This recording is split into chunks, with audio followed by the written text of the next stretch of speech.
नमस्कार, आदाब। मेरा नाम के पांडे है और एक बार फिर मैं आपके सामने नल और दमयंती की कहानी लेकर के उपस्थित हुआ हूँ। अब ये है मेरा सौभाग्य, कहें कि दुर्भाग्य, वो कहानी इतनी बड़ी है कि मेरे को उसको कम से कम 4 या 5 भागों में डालना पड़ेगा, नहीं तो ये कहानी जो है वो संपूर्ण नहीं होगी। तो आइए वहाँ से शुरू करते हैं इस कहानी को। और इसके पहले कि आप कहानी को सुने, मेरी आपसे निवेदन है, गुजारिश है, रिक्वेस्ट है कि अगर आपको मेरा चैनल अच्छा लगता है तो उसको लाइक करें, सब्सक्राइब करें और शेयर करें। क्योंकि जो कहानियाँ हैं हिंदुस्तान में, जो मैथोलॉजी की जो माइथॉस है वो कहीं समाप्त होता जा रहा है। और जो हमारे पास में इंफॉर्मेशन आती है वो इतनी ज़्यादा भ्रमित करने वाली होती है, टूटी फूटी होती है या जेन्युइन नहीं होती है कि बहुत सारे लोग ऐसे हैं जो कि नल और दमयंती और इस प्रकार से न जाने कितनी ऐसी कहानियाँ हैं जिसके बारे में वो या तो वो जानते नहीं हैं या वो जानने की कोशिश नहीं करते हैं या उनको पता ही नहीं रहता है कि वो कहाँ से जा कर के पढ़ें। तो अगर आप शेयर कर सकते हैं तो बड़ी ज़र्रा नवाजी होगी आपकी। इसी के साथ हम शुरू करते हैं चौथा भाग। अब जो बेचारी जो दमयंती है, जब उसको सुदेव देखते हैं और माथा पोंछते हैं और देखते हैं कि हाँ भाई यहाँ पे तो तिल है जो जन्मजात है, तो उसको लेकर के उसके राज्य वापस आते हैं विदर्भ, कुंडनीपुर। वहाँ जो उसके माँ बाप हैं भीम और जो उनकी पत्नी है वो बहुत ही खुश हो जाती हैं, गले से लगाती हैं और कहती हैं कि बिटिया तुम इतने दिनों के बाद आई हो, तुम क्यों नहीं नहा धो लेती हो। लेकिन उस लड़की को देखिए, दमयंती को मना कर देती है। वो कहती है कि देखिए जो मेरे पति हैं वो अभी भी बाहर हैं, अब मैं किसके लिए तैयार हूँ, ये रूप, ये सौंदर्य, ये श्रृंगार, ये किसके लिए, तो मैं तैयार नहीं होंगी। जब तक मैं अपने पति को दोबारा नहीं देख लूँगी, मैं कोई भी ना तो स्वच्छ बढ़िया कपड़ा पहनूंगी, ना तो मैं श्रृंगार करूँगी और ना तो मैं स्नान करूँगी। मैं ऐसे ही रहूँगी उनकी प्रतीक्षा में, प्रतीक्षा रथ। अब सब बेचारे दुखी हो जाते हैं कि इतने दिनों के बाद बिटिया आई, लेकिन देखिए जो किस्मत है वो कहाँ हमें लेकर के जा रही है। अभी जो लड़की है, लेकिन इसका दिमाग चल रहा है। वो क्या करती है, वो सारे ब्राह्मणों को इकट्ठा करती है। ब्राह्मणों को क्यों इकट्ठा करती है? क्योंकि उस ज़माने में जो ब्राह्मण होते थे उनका ज़्यादा एक लेजिटिमेसी होती थी। अगर वो किसी भी राज परिवार या किसी भी दूसरे राज्य या प्रदेश में जाते थे तो उनसे कहती थी कि देखिए ऐसा है कि आप जगह जगह फैल जाएं, और फैलने के उपरांत किसी भी अगर आप देश में जाते हैं राजा के, अगर आप समकक्ष होते हैं तो उनसे सवाल करें कि तुमने मुझे क्यों छोड़ दिया, हे राजपुरुष, आपने मेरे को क्यों छोड़ दिया। और वो भी आपने तब मेरे को छोड़ा जब जुए के बाद आप अपना सारा राज हार चुके थे। आपने उस लड़की को छोड़ा जो आपके साथ खड़ी हुई थी। 3 दिन 3 रात आप राज के बाहर वाले दरवाजे पर रहे, किसी ने आपको नहीं पूछा, लेकिन मैंने आपको पूछा, आपने मुझे छोड़ दिया। उसके बाद मैं आपके साथ रही, जब आपके सारे के सारे कपड़ों को वो हंस का जोड़ा उड़ा करके ले गया। कौन था आपके साथ? मैं थी। और उसके बाद मैंने अपनी साड़ी आदि फाड़ के आपको दे दी कि भैया आप पहनो, क्योंकि आप नग्न अवस्था में थे। कौन छोड़ के भाग गया? आप छोड़ करके भाग गए। क्यों किया आपने ऐसा? जो आदमी जुए में राज्य हार चुका है, जुए में धन संपत्ति हार चुका है, और जिसके साथ उसकी भार्या या उसकी पत्नी खड़ी है, कैसे वो उसको छोड़ सकता है? ये क्यों किया आपने? इतना बड़ा अन्याय। आपने कभी सुध-बुध नहीं ली? आपने ये जानने की कोशिश नहीं करी कि मैं जिंदा हूँ कि मर गई हूँ, मैं किस परिस्थिति में हूँ, या किसी ने मेरे को लूट लिया है, या किसी ने मेरे को किसी भी प्रकार का आघात पहुँचाया है? क्या जया इतनी सी भी आपके मन में दया नहीं आई? और ये सारी की सारी बातें वो ब्राह्मणों को कहती है कि आप जगह जगह जाके बोलिए, और अगर कोई आदमी आपके पास में आता है और इसका जवाब देता है तो आप मेरे पास में लेकर के आए।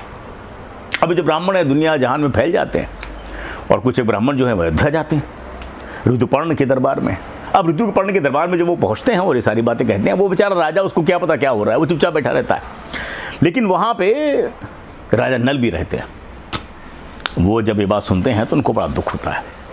जब वो ब्राह्मण देवता बेचारे अपना राजभवन में जो भी उनको बातचीत करनी है, करने के उपरांत, संभाषण के उपरांत जब वो बाहर निकलते हैं तो वो बगल के जो कक्ष है, जो उत्तरीय है, वो पहन करके वो जो राजा नल है वो तुरंत उनके सामने खड़े हो जाते हैं और उनसे कहते हैं कि देखिए ऐसा है कि आप को मैं एक बात बताना चाहता हूँ कि जिसने भी इन देवी को छोड़ा है वो बड़े कष्ट में छोड़ा है। और ऐसा नहीं है कि उनको उस देवी का कोई भी, या तो उसके बारे में कोई चिंता नहीं है, या तो उसके बारे में वो फिक्र नहीं करते हैं, लेकिन वो परिस्थिति ऐसी है। और जो अच्छे और कुलीन घर की लड़कियां होती हैं वो अपने साहस से, अपनी मेधा से, अपनी बुद्धि से, अपनी शक्ति से किसी भी दुर्गम से दुर्गम परिस्थिति से भी निकल सकती। और ये बोलने के बाद वो बेचारे चले जाते हैं। अब ये ब्राह्मण जब लौटते हैं, दुनिया भर के ब्राह्मण है, हर ब्राह्मण से पूछती हैं दमयंती कि भैया आपने किसी को देखा, किसी ने इस प्रश्न का उत्तर दिया, आपके किसी प्रश्न का उत्तर दिया? तो घूमते फिरते उस ब्राह्मण तक पहुंचती हैं जो अयोध्या से लौट करके आया है राजा ऋतुपर्ण के दरबार से। वो कहता है कि हाँ, राजा ने तो कुछ कहा नहीं, लेकिन बाहर कोई एक उनका वो था जो हाँकता है घोड़ा, और उसने बोला हाँ भाई ये आप को मैं बताता हूँ कि अगर जो भी आदमी उनको, जो भी जुआरी है जिसने छोड़ करके भागा है, वो बेचारा बड़ी कठिन परिस्थिति में था, इसलिए छोड़ के भागा। और जो अच्छे घर की लड़कियां होती है वो अपने सासी से, मेधा से, मनीषा से, बुद्धि से गंदी परिस्थिति से भी निकलने का हौसला रखती। वो समझ जाती है कि हो ना हो ये राजा नल है। अब वो भाग करके अपनी माँ के पास में जाती है और कहती है कि देखो माँ, ऐसा है, हमारे और आपके बीच की बात है ये, पिताजी को नहीं पता चलनी चाहिए। मैं एक ब्राह्मण को अयोध्या भेजना चाहती हूँ और अयोध्या के राजा को ये संदेशा देना चाहती हूँ कि जो विदर्भ के राजा हैं, जिनकी जो पुत्री है वो इतनी खूबसूरत है, इतनी सुंदर है, जिसका नाम दमयंती है, उसका स्वयंवर होने जा रहा है। लेकिन जो स्वयंवर है वो कल होगा। अब देखिए कितना बड़ा फासला। विदर्भ क्या, महाराष्ट्र, विदर्भ और अयोध्या उत्तर प्रदेश। अब अयोध्या से उसको निकलना है और एक रात के अंदर इतनी बड़ी दूरी तय करके आपको विदर्भ पहुंचना है, जहां पे दमयंती का स्वयंवर होने वाला है, वो भी कल।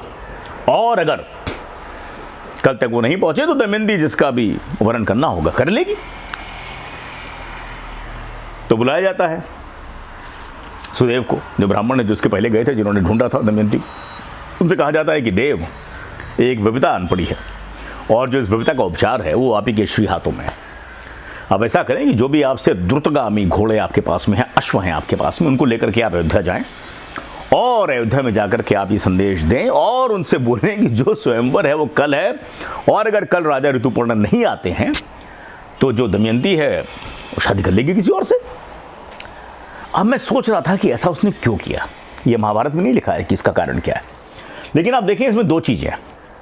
पहली बात तो यह है कि सबको पता था कि जो राजा नल हैं वो बड़े ही ज़बरदस्त घोड़ा चलाने वाले हैं।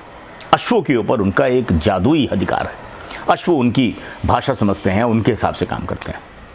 तो अगर वो अश्व तक पहुंच जाए तो वही रातों रात अयोध्या से महाराष्ट्र, विदर्भ आ सकते हैं। और अगर वो आ गए तो वही हमारे पति हैं, मैं उनके पास जाऊंगी और उनको वरण कर लूँगी। इस तरीके का दिमाग, मेरे ख्याल से इस तरीके का सोच विचार उनके पास होगा। समय बदलता है जी, इसीलिए दिनकर ने कहा है कि सौभाग्य न हर दिन सोता है, सौभाग्य न हर दिन सोता है। देखें आगे क्या होता है।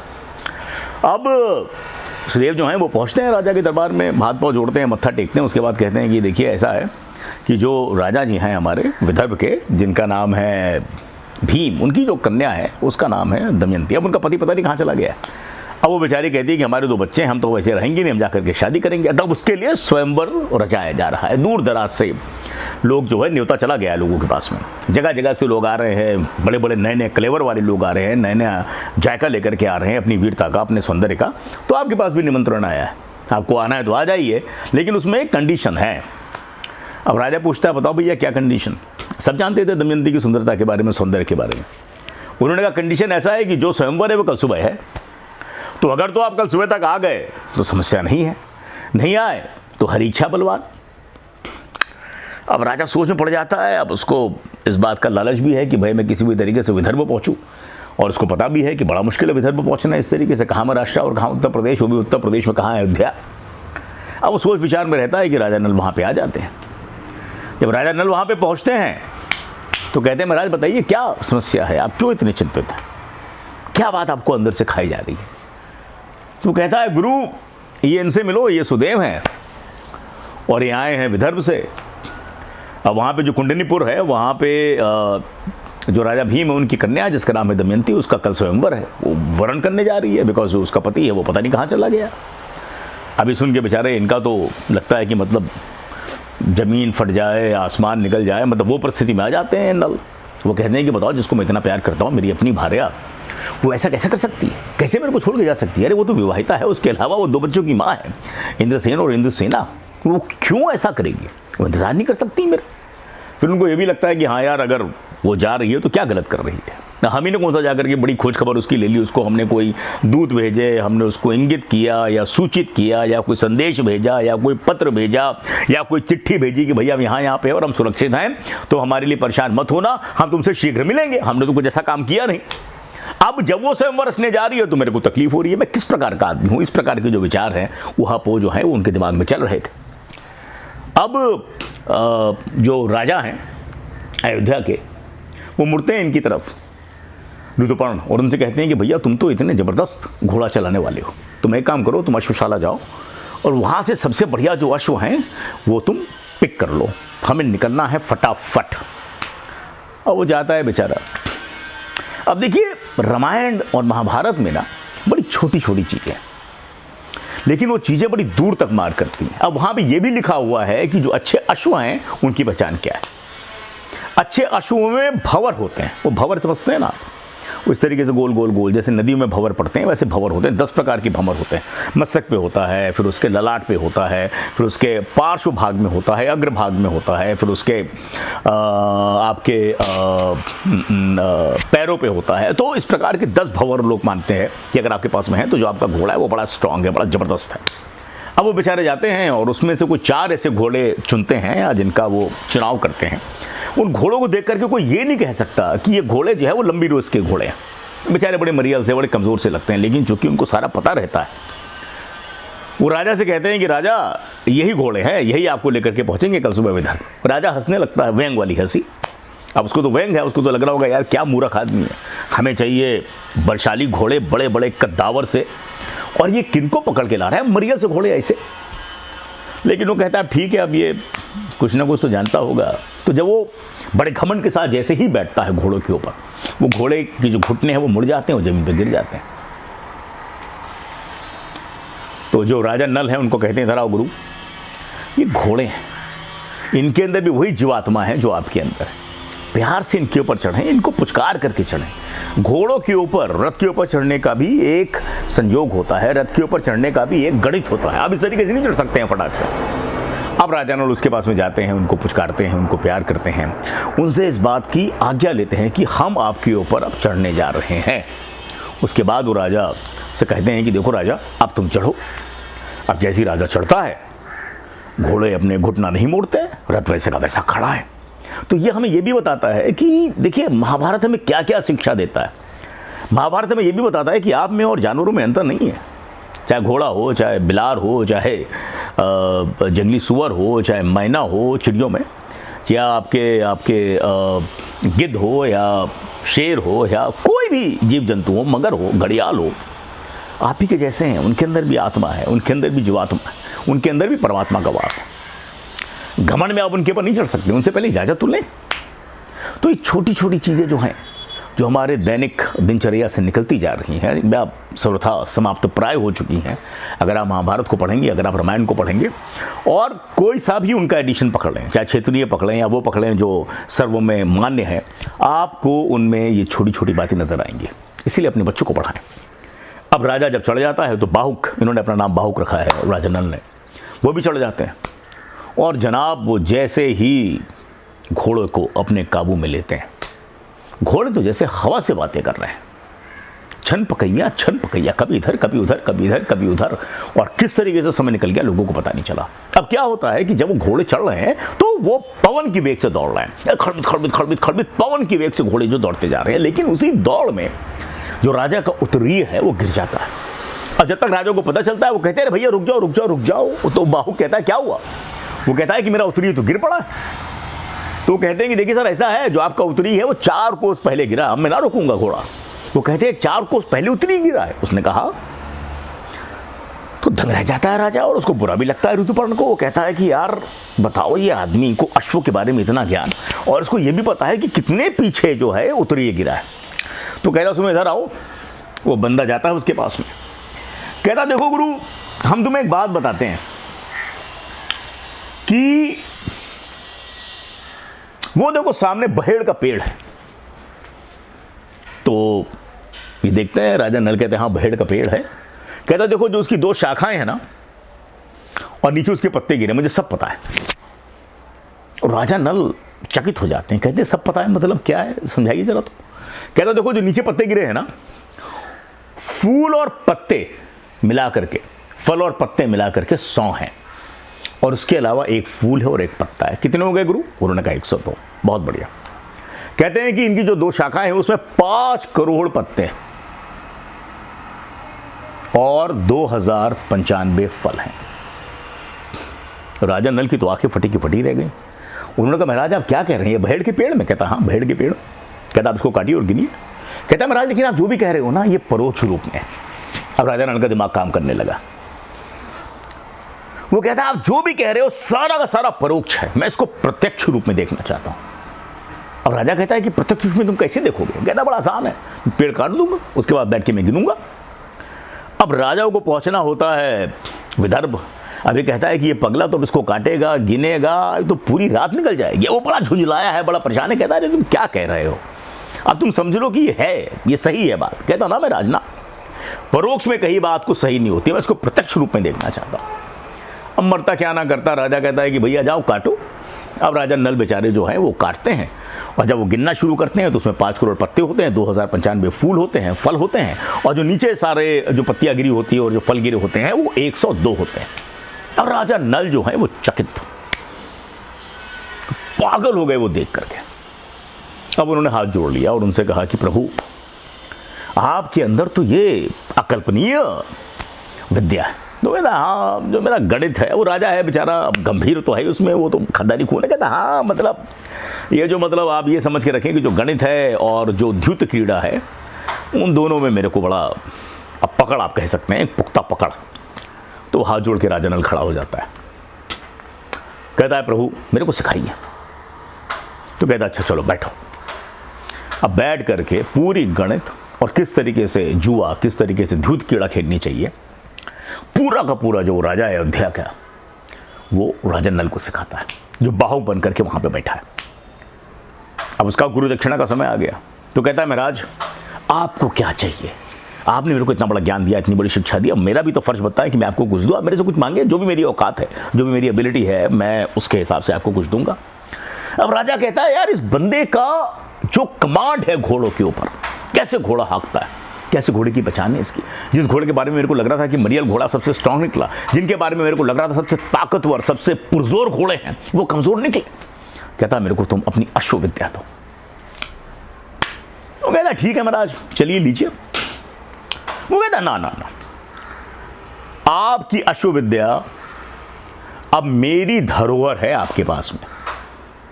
आपकी अश्व विद्या अब मेरी धरोहर है आपके पास में, जब मैं आपसे चाहूंगा मांग लूंगा। कहता ठीक है महाराज। अब क्या होता है कि जैसे ही राजा को, यानी कि राजा नल को यह पता चलता है कि किस तरीके से धूत कीड़ा खेली जाती है, गणित के बारे में पता चलता है, जो उनके अंदर कलयुग बसा रहता है वो बाहर निकल आता है। अब कलयुग की हालत बड़ी खराब है, क्योंकि उसको जो करकोटक सर्प ने डसा है, अब उसके मुंह से जहर निकल रहा है, उसका पूरा सारा अंग काला पड़ चुका है, वो भयंकर पीड़ा में है, जबरदस्त तरीके से उसको तकलीफ है। समय ऐसे पलटता है। समय किस तरीके से देखिए पलटा। अब वो हाथ जोड़ के खड़ा हो जाता है। अब राजा नल जब देखते हैं तो उनका दिमाग खराब। वो कहते हैं कि देखो तुम्हारे कारण बिना किसी बात के, बिना फिजूल के तुमने हमको इतना कष्ट दिया। और वो श्राप देने के लिए जैसे ही हाथ में पानी लेते हैं वो तुरंत उनके पैरों पर गिर जाता है। कलयुग कहता है महाराज आपकी जो पत्नी है इंद्रसेन की माता दमयंती, वो जब आप छोड़ के चले गए महाराज, तो वो जब जंगल जंगल भटक रही थी, अरे उन्होंने हमको बहुत श्राप दिया। उसके बाद ये करकोटक ने हमें काट दिया। पूरे समय मेरे बदन में जहर और इतनी पीड़ा गुरु, इतनी घनघोर पीड़ा कि मैं बता नहीं सकता। अब आप मेरे को दोबारा श्राप ना दें, मेरे से गलती हो गई, हमको क्षमा करें। हाँ, लेकिन मैं एक काम आपके लिए करूंगा। अगर कोई भी आदमी कलयुग में आपकी कहानी पढ़ेगा या बाचेगा या लोगों को बताएगा, उसके ऊपर कलयुग का किसी भी प्रकार का प्रकोप नहीं आएगा। अब राजा कहता है ठीक है यार, अब बीती बातें बिसार कर आगे की सुधले। वो कहता है ठीक है भैया तुम जाओ। कलयुग हाथ जोड़ता है, क्षमा चाहता है, क्षमा मांगता है और वहां से निकल पड़ता है। अब ये राजा ऋतुपर्ण और राजा नल जो बाहु के रूप में हैं, ये दोनों अयोध्या से निकले जो हैं वो अपना पहुंच जाते हैं विदर्भ, कुंडनीपुर। अब होता क्या है, ये भी महाभारत हमको बताता है कि जो भी घोड़ा हाँकने वाला होता है, यानी कि जो अश्वपति होता है या जो सारथी होता है, हर आदमी का तरीका चलाने का घोड़ा अलग है। जैसे आप देखिए जो आदमी गाड़ी भी चलाता है, कई लोग गाड़ी चलाते हैं बड़ी तेज़ी के साथ चलाते हैं, घर पे पहुंचने के पहले वो जब ब्रेक मारते हैं 50 या 100 मीटर पहले, तो गाड़ी घिसती हुई घर तक आती है। आपको पता लग जाता है हाँ भाई बंटी आ गया या बबलू आ गया या फलाने का लड़का आ गया या फलाने की लड़की आ गई। घोड़े चलाने की भी कला ऐसी, आप किस तरीके से घोड़े चलाते हैं उससे लोगों को पता चल जाता है कि कौन आदमी घोड़े को हाँक रहा है। अब जब कुंडनीपुर के अंदर ये पूरी की पूरी सवारी घुसती है राजा ऋतुपर्ण की बाहु की, और उनके साथ वार्ष्णेय भी है, ये बात बताना मैं आपको भूल गया। तो जो घोड़ों की गर्जना है, जिस तरीके से रथ अंदर की तरफ घुसता है, जो उसका गर्जन है, जो उसका आवाज़ है, ये जैसे ही आवाज़ इनके कानों में पहुंचती है, जो उनके घोड़े हैं राजा नल के, जो उनके अपने अश्वशाला में बंधे हैं, और ये जो रथ की गर्जना है और घोड़ों की जो टापें हैं, ये जब पहुंचती है दमयंती के पास में, तो वो कहती है राजा नल आ गए। इस प्रकार का रथ तो केवल राजा नल हाँकते थे, लेकिन जब वो बाहर निकल के देखती तो कोई है नहीं, केवल ऋतुपर्ण है वहाँ पे और वार्ष्णेय है, और एक बड़ा गंदा सा काला सा जिसकी बाहें छोटी छोटी है, वो घोड़े को हाँक रहा है, वो बाहुक बैठा हुआ है। अब ये परेशान। अच्छा, अब आप दूसरी तरफ देखिए कि जब राजा ऋतुपर्ण पहुंचते हैं तो देखते हैं कोई स्वयंवर की तैयारियां नहीं है, ना कोई राजा ना कुछ। सारा मतलब जो पूरा का पूरा शहर है वो सन्नाटे में, और उनको कहा गया था भैया आप सुबह तक पहुंचें, और अगर आप सुबह तक नहीं पहुंचेंगे तो स्वयंवर तो हो गया, लड़की तो उड़ गई। अब लेकिन अब देखिए, उस समय के राजा रजवाड़े जो थे वो बड़े समझदार होते थे, उनको लगा यार कोई ना कोई बात तो होगी, या तो षड्यंत्र है, या तो विधि का विधान है, या तो फेटेड है मेरा आना यहाँ पे। वो सोच ही रहे थे, तब तक सूचना राजा भीम के पास में पहुंच गई कि जो अयोध्या नरेश है वो आपकी दियोरी पर, आपके दरवाजे पे खड़े हैं। वो पहुंचते हैं, कहते रहे महाराज आप कहाँ से पधारे। अब ये जब वो कहते हैं महाराज आप कहाँ से पधारे, कैसे पधारे, तो जो ऋतुपर्ण है उनकी यह धारणा और पुख्ता हो जाती है कि भैया यहाँ पे कोई स्वयंवर नहीं है, यहाँ तो कुछ और चाल चल रहे हैं लोग, यहाँ तो कुछ और गणित है। लेकिन अब वो समझदार आदमी रहते हैं, कहते हैं कि देखिए महाराज ऐसा है कि हम इतनी दूर से आपके दर्शन के अभिलाषी थे, तो हम आपके दर्शन के लिए आ गए, हमारा प्रणाम आप स्वीकार करें। अब राजा भीम को भी ये बात पता है कि कोई आदमी अयोध्या से रातों रात यहाँ पे अब प्रणाम करने के लिए तो आएगा नहीं। वो बेचारे मनी मन मुस्कुराए, उन्होंने कहा देखिए ये बहुत बढ़िया हमने यहाँ पे आपके लिए व्यवस्था करके रखी है, वो तो अचानक आप आ गए, आप तो हमारे मेहमान हैं, पूज्य हैं, हमारे समकक्ष हैं, राजा रजवाड़े हैं, तो आप वहाँ पे जाइए विश्राम करें, और आपके घोड़ों के लिए और आपके घोड़े को हाँकने वालों के लिए हमने एक अलग से व्यवस्था रखी हुई है। और इस तरीके से जो मामला है वो किसी तरीके से सलटता है। अब जो दमयंती है वो अपने एक सहेली को बुलाती है, दासी को बुलाती है, और उसे कहती है कि देखो हम तुम्हें कुछ टेस्ट दे रहे हैं, कुछ पर्चे दे रहे हैं, लेकिन पर्चे ऐसे नहीं जो लिखे जाएं, ये पर्चे ऐसे हैं जो कि तुम केवल देख करके आओगी, और अगर इन पर्चों में वो बाहुक पास हो गया, क्योंकि हमें लगता है कि जो बाहुक है ना यही हमारा पति है, अगर ये बाहुक पास हो गया तो हम तुम्हारा मुंह, तुम्हारी झोली, तुम्हारा घर मोतियों से भर देंगे। वो बेचारी जो लड़की रहती है वो तो वैसे भी प्रजा है, वो तो वैसे भी सब डरे रहते हैं, लोगों हाथ जोड़ के थरथर कांपती हुई कहती है मैं रानी साहिबा आप जो कहेंगे हम करने को तैयार हैं। क्या परीक्षा देगी दमयंती, और अब क्या होगा, अब हम ये देखेंगे आखिरी एपिसोड में, क्योंकि यहाँ तक आते आते मेरे को पता चल गया है कि अब छोटी सी कहानी बाकी है, लेकिन वो कहानी अगर हम इसमें डालेंगे तो 40 मिनट चलेगी या 50 मिनट चलेगी, और आप देखेंगे नहीं। मुझे तो ये भी नहीं पता कि आप इसको भी देखेंगे। तो मैं क्या कर रहा हूँ, मैं इसको 5वें में स्प्लिट कर रहा हूँ। आप 5वें तक पहुँचें, 5वें तक देखें, और अगर आपको अच्छा लगता है तो मेरे को भी बड़ा अच्छा लगेगा।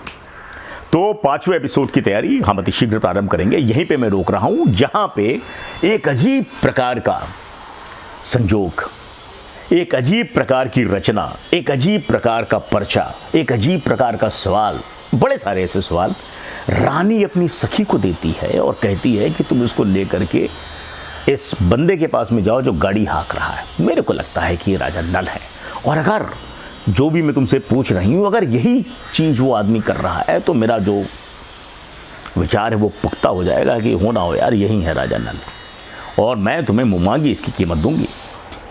आइए हम देखेंगे अगली बार कि क्या बात है। तब तक के लिए नमस्कार, धन्यवाद, और अपना ख्याल रखें। मार्च का महीना है, 45 डिग्री बाहर है इस बार दोस्तों, गर्मी काफ़ी पड़ेगी। तंदुरुस्त रहें और खुशी से रहें। नमस्कार, थैंक यू, आदाब।